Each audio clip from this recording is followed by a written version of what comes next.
Olá, bem-vindos à nossa exploração de hoje. Temos aqui um material de estudo bem interessante sobre os fundamentos da ciência da computação.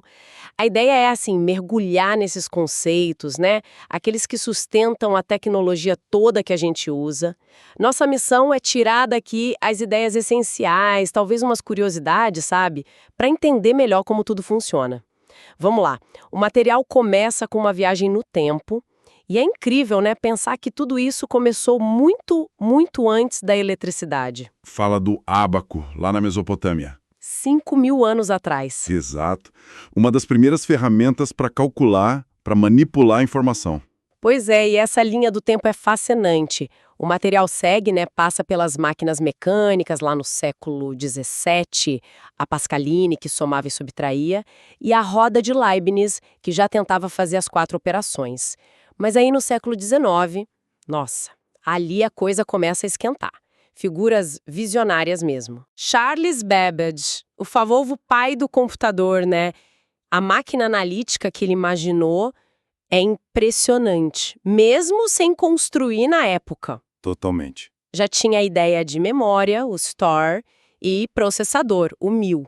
É quase o esqueleto de um computador moderno ali. E claro, Ada Lovelace, Fundamental. considerada a primeira programadora, escreveu algoritmos para uma máquina que nem existia fisicamente. Imagina isso.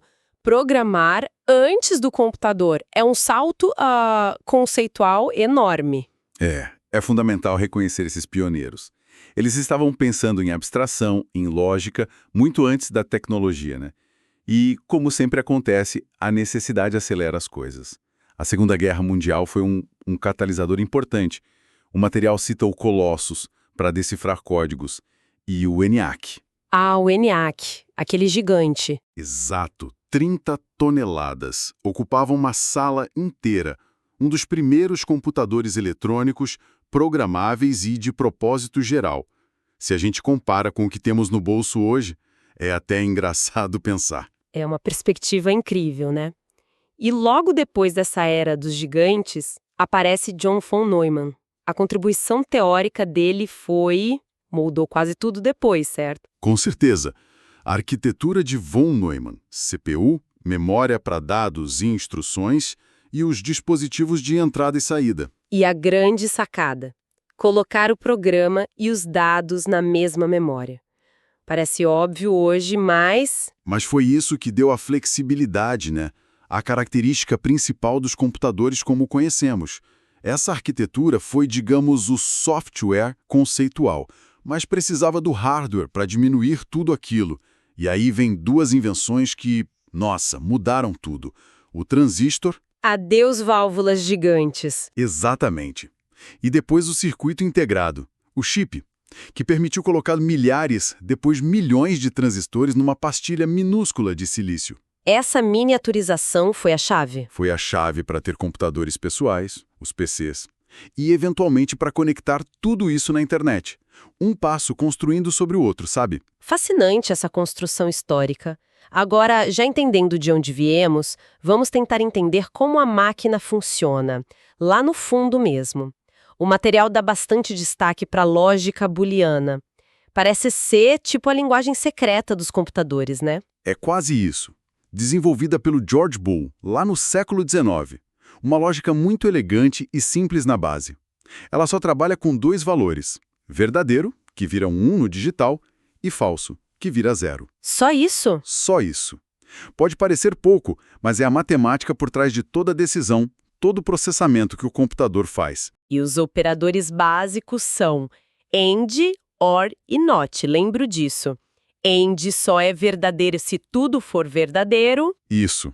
OR, basta um ser verdadeiro e NOT inverte, né? Vira falso, falso vira verdadeiro. Mas como algo tão básico gera a complexidade toda que a gente vê nos softwares? Aí que tá a beleza da coisa. A genialidade é combinar esses operadores simples. Nos circuitos, eles viram as portas lógicas, feitas com transistores minúsculos ligando e desligando. Milhões delas juntas fazem cálculos complexos. E na programação? Controla o fluxo. O se, if, uma condição é verdadeira então faz isso. Se não, else, faz aquilo. É pura lógica booleana. Até nas buscas do Google a gente usa sem perceber. Quando busca jaguar and carro, not animal, está usando booleano para refinar. É essa simplicidade que permite a escala gigante da computação. Entendi. Então esses 11 zeros são a base lógica. Mas como o computador guarda isso fisicamente? Aí o material entra nos sistemas de numeração. O nosso decimal, base 10, contra o binário, base 2 da máquina. Exato. O binário é a língua nativa do hardware, porque o circuito ou está ligado ou está desligado. Tem corrente ou não tem. Mapeia direto para o 1 e para o 0. Cada dígito binário desse é um bit. Só que um bit sozinho não diz muita coisa. É muito pouco, né? Muito pouco. Então, por convenção, a gente agrupa 8 bits. Isso forma um byte. Com 8 bits, temos 2 elevado a 8, dá 256 combinações. Ah, aí já dá para representar mais coisa. Já dá para representar todas as letras, números, símbolos do teclado, usando padrões como ASCII ou o UTF-8, que é mais moderno e inclui até emojis. E daí vem aquelas unidades famosas, kilobyte, KB, megabyte, MB, gigabyte, GB, terabyte, TB. O material até alerta para uma pegadinha, né? Que na computação mesmo, 1 kilobyte são 1024 bytes, 2 na décima. Isso, potência de 2. Mas às vezes no marketing usam 1000 para arredondar, é bom saber disso. Exatamente. Essa diferença entre o KIB, MIB, GB, potência de 2, e o KB, MB, GB, potência de 10, pode confundir na hora de ver o tamanho do HD, por exemplo. Mas o ponto central é: tudo no computador vira sequência de bits. Números convertidos para binário. Texto, sequência de códigos binários de caracteres. Imagens, vídeos... Imagem é pixel, cor de pixel é número binário. Som e vídeo são ondas que a gente digitaliza, vira uma sequência enorme de uns e zeros. No fundo, é tudo binário mesmo. Ok, a máquina entende zeros e uns, toma decisões com lógica booleana, mas como a gente diz para ela o que fazer? Passo a passo. Aí o material fala de algoritmos. A definição de receita é boa, né? Bem intuitiva. É uma analogia útil, sim. Mas a chave do algoritmo computacional é a precisão. Tem que ser uma sequência finita de passos. Tem que acabar. Certo. Cada passo tem que ser claro, sem ambiguidade. Tem que ter entradas definidas, os ingredientes, e saídas claras, o resultado. E cada passo tem que ser efetivo, algo que a máquina consiga fazer. Projetar o algoritmo é essa arte de traduzir um problema para esses passos precisos. Mas uma receita normal só segue um caminho reto. Os programas são mais dinâmicos? Como os algoritmos lidam com escolhas, com repetições? O material menciona estruturas de decisão e repetição. Isso. E aqui a lógica booleana volta com tudo. As estruturas de decisão, o se e se não, usam condições booleanas, algo que é verdadeiro ou falso, para escolher qual bloco de código executar. Se a senha está certa, então entra. Se não, dá erro. Simples assim. E os loops? Os loops, como o parar e enquanto, servem para repetir um bloco de código várias vezes. Enquanto tiver itens na lista, processe o próximo. Sem essas estruturas, o computador seria só um executor de tarefas fixas. São elas que dão a flexibilidade, a adaptação, o poder de processar coisas complexas. Faz todo sentido. Então, temos a lógica, a representação, as instruções com decisão e repetição. Como isso tudo vira hardware? O material descreve os componentes clássicos: CPU, memória, entrada-saída, ES. Sim, voltamos para a arquitetura de von Neumann na prática. A CPU, unidade central de processamento, é o cérebro.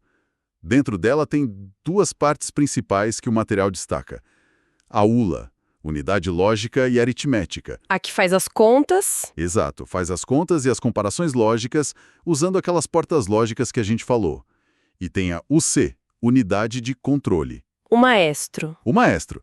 Ela busca instruções na memória, decodifica e coordena todo o resto para executar. E a memória?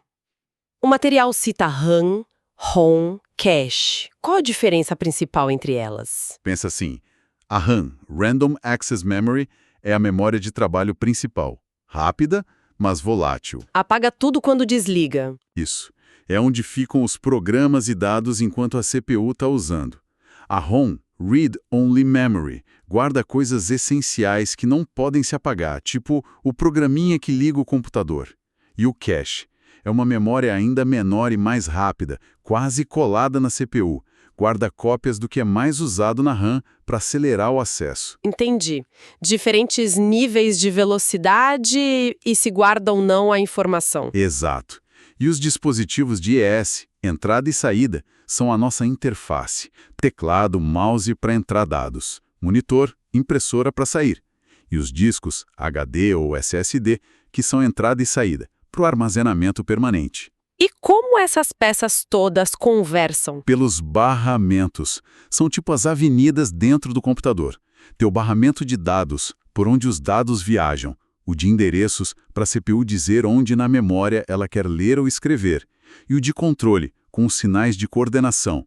Leia, escreva agora. Uma rede interna. Uma rede interna. Mas quem organiza todo esse tráfego? Quem gerencia tudo isso? Ah, a peça que faltava. O Sistema Operacional, o SO. O material descreve ele como a camada de software essencial, né? Fica entre o hardware e a gente, os usuários, ou os aplicativos. Exatamente. Sem o SO, o computador seria só um amontoado de silício e metal inútil. O SO é o grande gerente. Ele decide quais programas, processos usam a CPU e por quanto tempo. Aloca e libera memória RAM, organiza os arquivos nos discos, controla o acesso aos periféricos de iOS, cuida da segurança, permissões. Windows, macOS, Linux, Android, iOS são exemplos disso, né? Todos eles são os maestros dessa orquestra de hardware e software. E o material fala de uma estrutura em camadas para o SO. Hardware, kernel, shell e aplicativos. O que é exatamente esse kernel? Parece central. O kernel é o coração do SO, o núcleo mesmo. É ele que interage direto com o hardware e gerencia os recursos mais críticos. Ele é carregado para a memória quando o computador liga e fica lá ativo o tempo todo. E o shell? O shell é a interface com o usuário. Pode ser gráfica, GUI, com janelinhas e mouse, ou linha de comando CLI, onde a gente digita os comandos. E os aplicativos ficam por cima de tudo isso. Isso. Os aplicativos que a gente usa rodam em cima do SO, usando os serviços que ele oferece através do kernel e do shell. Entendido. Essa visão do SO como gerente faz muito sentido. Para fechar os fundamentos, o material ainda traz 2 tópicos que são cruciais hoje: bancos de dados e redes. Sim, fundamentais. Porque quase tudo hoje envolve guardar dados e conectar máquinas, né? Bancos de dados resolvem o problema de armazenar e buscar muita informação de forma organizada, eficiente e, importante, persistente, que não some quando desliga. O material foca no modelo relacional, que ainda é o mais comum. A ideia é organizar em tabelas, com linhas, registros e colunas atributos. Tipo uma planilha superpoderosa? É uma boa analogia inicial, mas com muito mais estrutura e capacidade de consulta. E a linguagem SQL que eles mencionam, para que serve? SQL, Structured Query Language, é a língua padrão para falar com esses bancos de dados relacionais. Basicamente, ela faz 3 coisas principais, e o material cita as siglas DDL, para definir a estrutura, criar tabela, coluna, essas coisas. DML, para manipular os dados, inserir, atualizar, apagar linhas. E DQL, para consultar os dados. O comando principal é o select. É com ele que a gente busca informações, filtra e ordena. Essencial para quem trabalha com dados, então. Totalmente. E, finalmente, as redes. O que conecta tudo, né? O material cita o modelo OSI e o TCP/IP. O modelo OSI é mais um mapa conceitual, um modelo de referência com 7 camadas. Ajuda a entender as diferentes funções na comunicação, dividindo o problema. É ótimo para estudar. Mas na prática? Na prática, a internet roda sobre a pilha TCP/IP, que é mais simples, tem 4 ou 5 camadas, dependendo de como você conta. Então, o que são esses TCP e IP que a gente tanto ouve falar? TCP é o conjunto de regras, os protocolos da comunicação na internet. O IP, Internet Protocol, cuida do endereço e do caminho. Cada máquina na rede tem um endereço IP único, tipo o endereço de casa. Pode ser IPv4, que está acabando, ou IPv6, que tem muito mais endereços. E o IP garante que os pacotes de dados achem o caminho certo? Exato, atravessando várias redes se precisar. Já o TCP, Transmission Control Protocol, trabalha junto com o IP na camada de transporte. Ele garante que a comunicação seja confiável, divide os dados em pacotes, numera, envia, checa se chegou tudo certo e na ordem, pede para reenviar se falhar. Tipo uma carta registrada? Ótima analogia. Existe também o UDP, que é mais rápido, mas não tem essa garantia toda. Usado para streaming, jogos, onde perder um pacote não é tão crítico quanto a velocidade. E o DNS? O material chamou de lista telefônica da internet. É perfeito. A gente usa nomes fáceis, tipo www.google.com. Mas as máquinas se acham por números, os endereços IP. O DNS, Domain Name System, é um sistema gigante distribuído que faz essa tradução. Você digita o nome, o computador pergunta para o DNS, ele devolve o IP. Senão, a gente teria que decorar números e números. Nossa, seria impossível. Impraticável. E aí você vê como tudo se encaixa, né? Da lógica binária lá embaixo, os algoritmos, a arquitetura do hardware gerenciada pelo OS, o jeito de guardar dados nos bancos e a comunicação em rede com TCP, IP e DNS. São camadas e camadas de abstração que formam o mundo digital. Uau, que jornada! Do ábaco até os protocolos da web. Cobrimos bastante coisa desse material. Realmente parece que deu para montar um panorama bem sólido desses fundamentos da ciência da computação. E aí, qual o grande significado disso tudo? Olha, acho que o principal é desmistificar um pouco, né?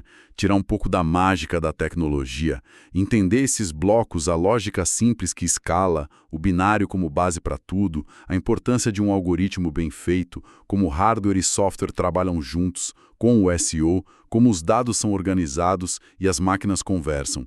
Isso dá uma compreensão muito maior do mundo digital que a gente vive. Não é mais só apertar botão, a gente começa a ver engenharia por trás. Mas, né, como o próprio material parece sugerir, entender o conceito é só o começo. A aprendizagem de verdade, a consolidação, vem quando a gente tenta fazer alguma coisa com isso.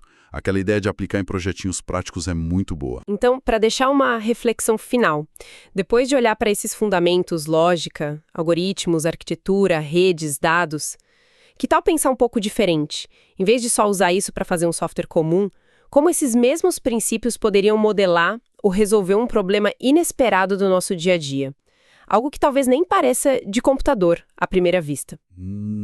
Boa provocação. A beleza da computação muitas vezes está nessa aplicação criativa, né?